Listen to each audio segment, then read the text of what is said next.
வணக்கம். திண்ணைக்கு வந்த எல்லாருக்கும் என்னுடைய அன்பான வரவேற்புகள்.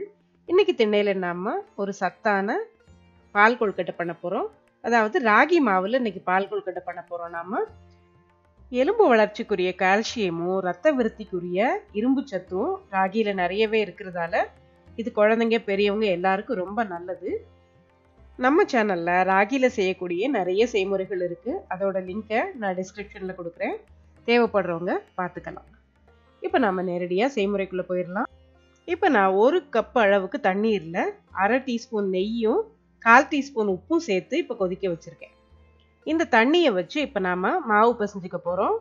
இப்போ நான் 1/2 கப் அளவுக்கு ராகி மாவு எடுத்திருக்கேன்.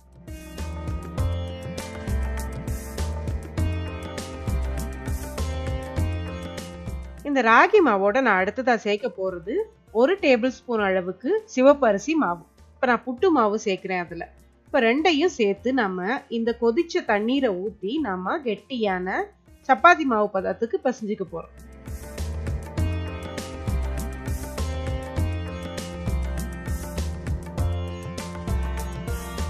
பிசைஞ்சு எடுத்த ராகி மாவை நாம் சின்ன சின்ன உருண்டைகளாக ஒரே அளவாக உருட்டி எடுத்துக்கலாம். உருட்டும் போது அதை ஒரு எண்ணெய் தடவின தட்டில் நீங்கள் வச்சிங்கன்னா அது நம்ம கொதிக்கிற தண்ணீரில் போடும்போது ஈஸியாக அது ஒட்டாமல் விழும்.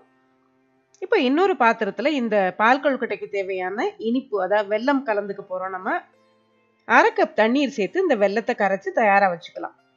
இப்போ அடுத்து இன்னொரு பாத்திரத்தில் நான் இப்போது 1/4 கப்பு அளவுக்கு தண்ணீர் சேர்க்குறேன். இந்த தண்ணீரை நம்ம நல்லா கொதிக்க விட போகிறோம். இப்போ நம்ம உருட்டி வச்ச ராகி மாவு உருண்டைகளை இந்த கொதிக்கிற தண்ணீரில் நம்ம போட்டுக்கலாம். ஒரு 6லிருந்து 8 நிமிஷம் கிளறாம அப்படியே அதை வேக விடுங்க. அந்த உருண்டைகள் வெந்ததும் அது தன்னால அப்படியே மிதந்து வர ஆரம்பிக்கும். அந்த சமயத்துல இப்போ பாத்தீங்கன்னா உங்களுக்கு தெரியும், உருண்டைகள் ஒன்னோட ஒன்று ஒட்டாம நல்லா வெந்திருக்கு. இந்த சமயத்துல நாம கரைச்சு வச்சிருக்கிற வெல்லப்பாக இதுல சேர்த்துக்கலாம். இப்போ வெல்லப்பாகு சேர்த்த பிறகு அந்த வெல்லப்பாகுல அந்த உருண்டைகள் இன்னும் கொஞ்சம் நேரம் வேகட்டும்.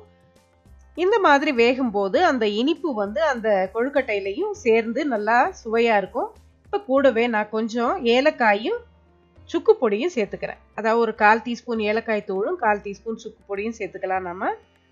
இப்போ இந்த கலவையோட திக்னஸ் எப்படி இருக்குன்னு இப்போ நான் பார்க்கணும். நம்ம சில சமயம் அந்த கொழுக்கட்டை வேகும்போது அந்த மாவே கரைஞ்சு கொஞ்சம் திக்கா ஆயிரும். அப்படி திக்காகாம கொஞ்சம் தண்ணியா இருக்குன்னு நினைச்சீங்கன்னா நீங்க 1 டீஸ்பூன் அளவுக்கு ராகி மாவை 2 டேபிள் ஸ்பூன் அளவுக்கு தண்ணீர்ல கலந்து அதை இந்த சமயத்துல நம்ம கலந்துக்கலாம். இப்படி கலக்கும் போது அது தன்னால திக்காயிரும். கூடவே நம்ம இப்போ 2 டேபிள் ஸ்பூன் அளவுக்கு தேங்காய் துருவல் சேர்த்திருக்கோம். இப்போ அந்த மாவு கலவையும் அந்த தேங்காயும் நல்லா கலந்து வர்ற மாதிரி நல்லா கலந்து விடுங்க. கட்டி விடாம கலந்து விடணும். நம்ம இந்த மாதிரி கலந்து விட்டு ஒரு 2லிருந்து 3 நிமிஷம் கொதிச்ச பிறகு நம்ம அடுப்பை ஆஃப் பண்ணிட போறோம். அடுப்பு ஆஃப் பண்ண பிறகுதான் இந்த பால் கொழுக்கட்டையில நம்ம பால் கலக்க போறோம். இப்போ பாத்தீங்கன்னா நல்லா அந்த வெள்ளை கலவையில அந்த கொழுக்கட்டை நல்லா வெந்து பதமா இருக்கு. இந்த நேரத்துல நாம காய்ச்சி ஆற வைத்த பாலை இதுல சேர்க்க போறோம்.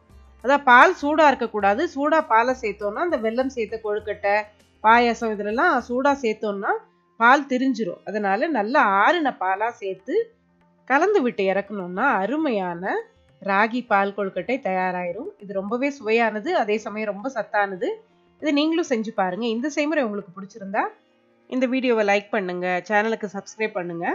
இந்த வீடியோ பத்தின உங்களுடைய கருத்துக்களை மறக்காம கமெண்ட்ல சொல்லுங்க. இன்னொரு நல்ல ரெசிபியோட அடுத்த ஒரு பதிவுல சந்திக்கலாம். நன்றி.